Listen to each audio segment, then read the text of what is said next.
राज्यसभा सदस्य बनने के बाद भी दिल्ली में राज्यसभा के विशेष सत्र में भाग नहीं लेना और दिल्ली नहीं जाना, यह स्पष्ट करता है कि नीतीश जी से सत्ता किस तरह से ग्रैब किया गया, किस तरह से भारतीय जनता पार्टी और भूंजा पार्टी के लोगों ने मिल करके नीतीश जी को सत्ता से बाहर किया है, यह स्पष्ट रूप से दिखने लगा है। कल तक जो लोग कहते थे कि नीतीश जी चारों सदन का सदस्य बनने के लिए बिहार की सत्ता से अलग हुए हैं, अब नीतीश जी का इस तरह का कार्यक्रमों में जाना और इस तरह का एक्ट करना ये बताने के लिए काफ़ी है कि नीतीश जी को इस बात का कसक है, इस बात का मलाल है कि वो बिहार की सत्ता से बाहर हो गए हैं।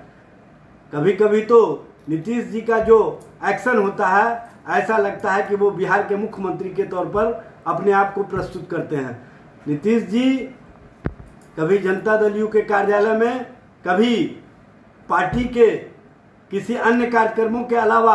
अब तो दूसरे ज़िले में भी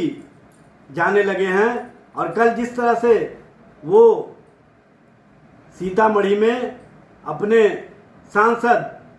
देवेश चंद्र ठाकुर जी के घर पर पहुंच करके जनता दल यू के कार्यकर्ताओं से संवाद करने लगे, इससे स्पष्ट हो गया कि कहीं ना कहीं उनको सत्ता से हटने का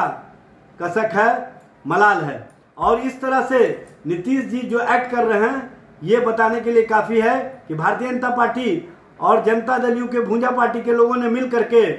नीतीश जी को ज़बरदस्ती सत्ता से बाहर किया है, जिसका कसक और जिसका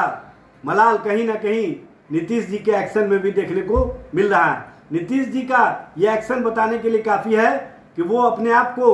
आज भी बिहार के मुख्यमंत्री के तौर पर प्रस्तुत कर रहे हैं और ऐसा एक्शन करते हैं जैसे लगता है कि अब भी वो बिहार का नेतृत्व कर रहे हैं। इस तरह की राजनीति, इस तरह के राजनीति को डेवलप करने में जिन लोगों ने भूमिका निभाई है, उन लोगों की जो राजनीतिक सोच थी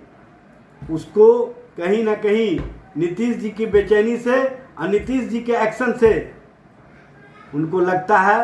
कि आज न कल नीतीश जी हमारे इस एक्ट को जनता के बीच में बेनकाब भी कर सकते हैं।